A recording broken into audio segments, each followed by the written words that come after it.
Maniniwala ba tayo, maniniwala ba kayo na wala daw political issue o hindi daw pamumulitika yung ginawa po ng majority ng mga senador na impluensyahan sa tingin ko, opinion ko, ng mga Duterte senador, yung ibang senador, doon sa kailang pag-aaproba ng resolution para sa house arrest daw ni dating Pangulong Duterte dahil sa humanitarian issue dahil may sakit. Pero ulit-ulit na sinasabi ng mga senador, lalo na yung bumoto after nag-speech pa pagkatapos bumoto ng yes, ang sinasabi walang politika. Sa akin tingin, panluloko na naman yan. Paano magiging walang politika? Kinampihan nyo kahit wala namang kayong jurisdiksyon. Halatang halata naman ang galaw ng mga Duterte senador na kinampihan ng ibang mga senador ay para lang sa political issue. Di ba? Tapos sasabihin nyo walang politika, humanitarian, palusot na naman. Sa akin pong observation, pasintabi na po doon sa mga naniniwala sa senador at sa mga senador. Patuloy nyong sinisira at tinatanggal nyo ang tiwala ng taong bayan sa ating institusyon tulad ng Senado o mga senador. Dito sa inyong ginawa. Kasi alam naman ng lahat ng Pilipino, maaaring kayo lang ang hindi. Walang jurisdiksyon ang Senado sa ICC dahil hindi na tayo membro nito. Sa aking observation, hindi rin papaniwalaan at babaliwala ng ICC, International Criminal Court, ang resolution ng Senado sa score na 15-3-2. 15 ang pabor sa house arrest ni Duterte, 3 yung nag-no, 2 yung nag-abstain. Mabuti pa si Senador Rapi Recto sa Rapi Tulfo, ano sabi niya? Kailangan ko muna ang dokumento, malaman kung totoong may sakit. Pag talagang may sakit si Duterte, talagang mahina na siya, pabor siya sa house arrest. Pero dahil sa walaan niyang malinaw na dokumento, nag-abstain siya. Yun ang tama, gitna, di ba? Pero yung 15, ay ang mga senador ng mga Duterte, opposition, ilang ba sila? Siyam lang eh. Nadagdagan pa ng 6 na kaalyado ng gobyerno, pumabor din. Pati nga si Ping Lacson, pumabor eh.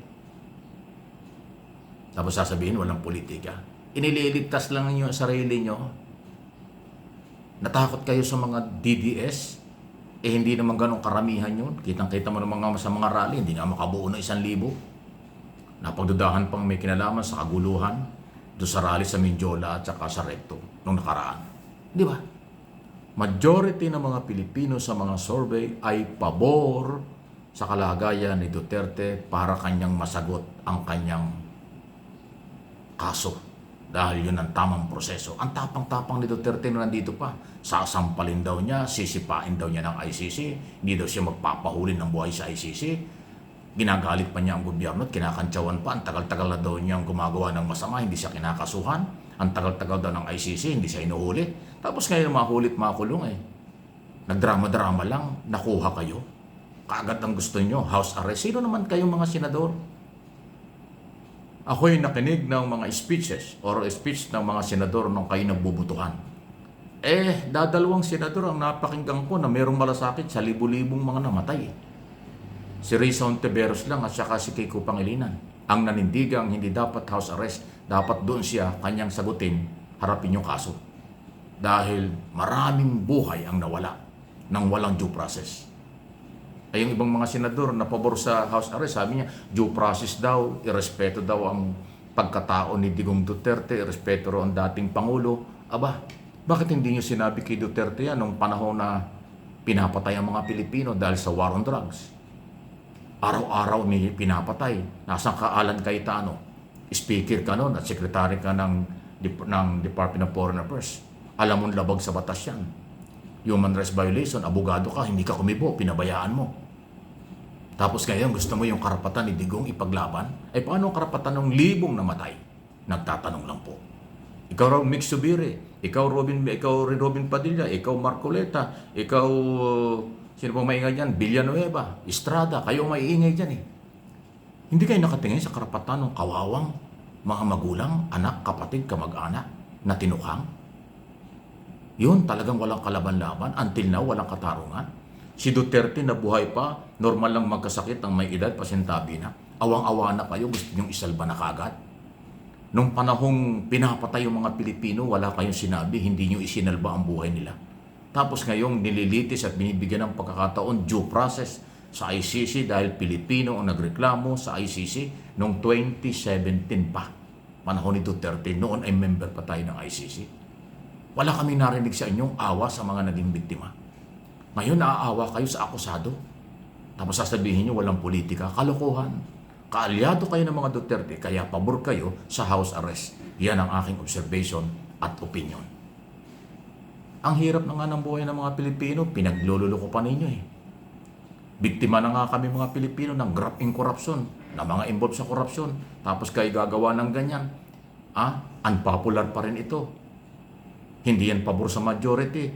Ang tingin ko nga, kasipsipan lang yan sa mga Duterte o takot lang kayo sa mga Duterte. Bakit kayo galit sa mga Duterte? Bakit kayo takot sa mga Duterte pala? Eh di ba tama yung proseso?